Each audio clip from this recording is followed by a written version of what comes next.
We want someone with an entrepreneurial mindset. And that really means thinking like an owner. And so, thinking like an owner, I'm not going to let anybody dictate how successful I can be because this is my business. Hi, welcome to I Hope This Email Finds You Well, Strategies and Tactics Edition. This is a business development podcast for business development professionals in professional services. I'm Neil Barrow, I'm your host. So when we're talking about the Strategies and Tactics Edition, this is really the TLDR of the interview. The interviewee, this one was Kate Hall. She's the business development principal at Embark.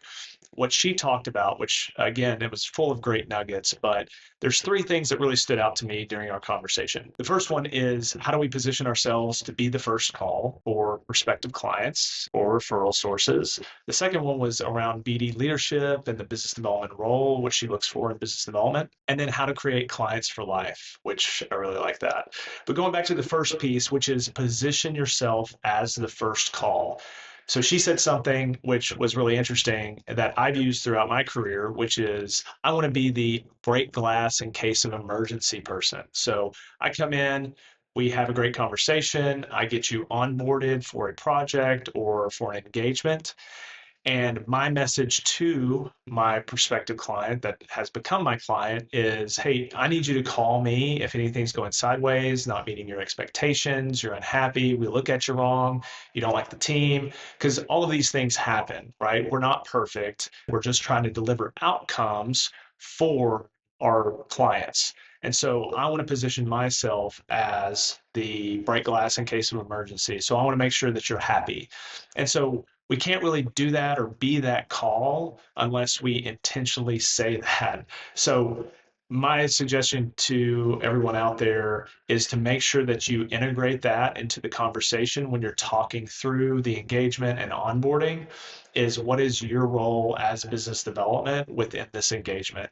This could even be something as a cross-selling. So you have clients and they need a service that you don't provide, but your firm provides. You're introducing them to another partner or someone else within the firm to do that service. You want to position yourself as, hey, if this isn't going exactly how you expected, I'd like a call because I'm going to be able to be helpful and make sure we get it on the right track and get you the outcome that you want. She also talked about doing whatever it takes. This came up with every stop that she had, doing whatever it takes. She was going to win. And that's one quality that I see with high performing business developers is they're highly competitive. They're willing to do what it takes, put in the work, the research, the calls to be successful.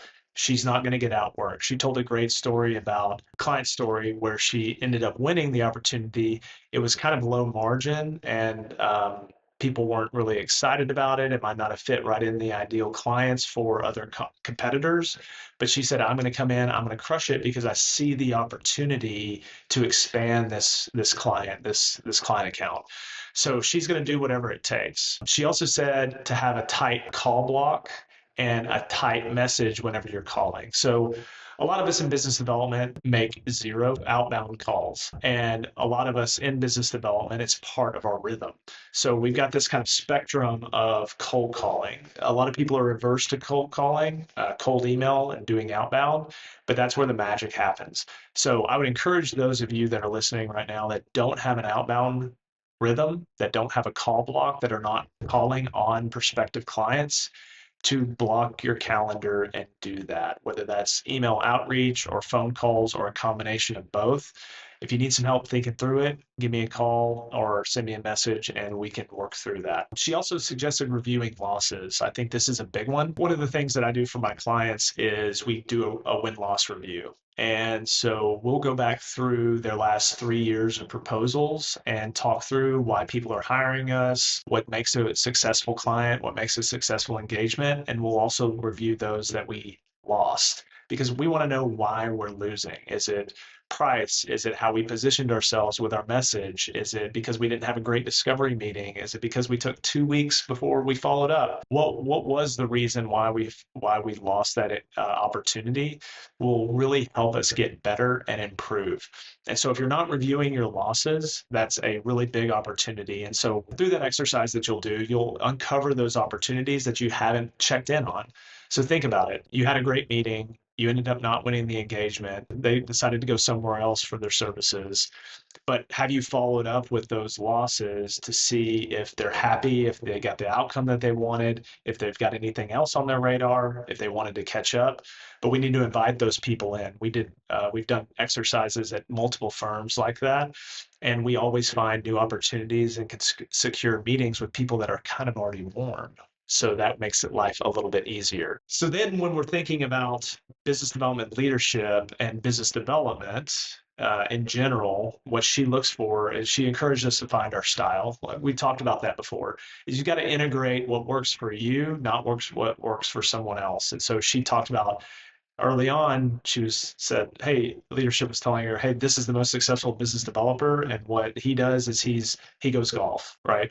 Well, I'm a mediocre golfer at best, and so I really don't go and golf. That's not in my real business development toolkit.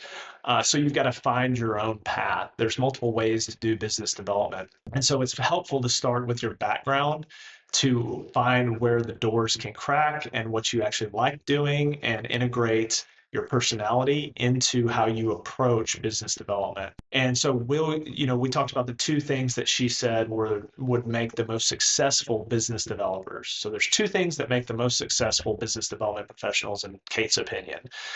It is, will you do what you need to do to be successful? Will you figure it out? And so that goes back to high motor. Do you have a high motor of activity? Are you going to be able to build a plan and then run really fast to execute that plan? So the second thing that she talked about was having a point of view, a POV. And what she really means by that is, what rooms will your background allow you to enter and build trust with? Some of you that are just starting out, you're not really going to have a background, right? You're just going to have the hustle and the high motor and do what it takes. Some of you are coming from industries, or you've been in previous roles where you've had experiences and expertise and skill sets that you've developed, and you know about in different industries and different services. And so thinking about, do you have a point of view around how you're going to build your plan to hit a number? And so when you think about those two things, high motor and a point of view, do you have those? Are you committed? And we're recording this in 2026. Are you committed in 26 to do whatever it takes to hit your number? And then evaluating your point of view to find your focus, to build your plan to allow that motor to make you be as successful as possible. So I love those two qualities of a successful business developer. Do you have the drive? So she talked a little bit about drive for business development, because we're all motivated differently, and motivation is tough to be consistent. So having a plan around what you're doing is going to allow you to be consistent over time to execute that, because motivation is very fleeting. When you think about Kate's 2 points around drive, it's mastery and purpose. Are you building the skills to be a master at business development? Are you executing on business development, and do you have a purpose? So do you have a why? Why are you doing this? Why are you wanting to be in business development? So if you haven't really explored the why behind it, making impact, that's a big one. I think for me right now, in the career trajectory that I'm at, my purpose is to make an impact on business development. And so that drives me to do all the stuff that I normally wouldn't be motivated to do or wouldn't necessarily want to do, but that gets me excited. You got to find where your juice is, right, on your purpose. She had a quote as well when it came around drive for a business developer, which it's hard to get someone going if they can't get it going themselves. And so we hear a lot about this self-starter, right? We want a self-starter. We want someone with an entrepreneurial mindset. And that really means thinking like an owner, like you are owning your business. So all the clients that you serve, your referral network, that is your business. And so thinking like an owner, I'm not going to let anybody dictate how successful I can be, because this is my business. And so having a successful business requires you to have a plan to execute at a very high level and to do it consistently over time. And so you've got to think like a business owner.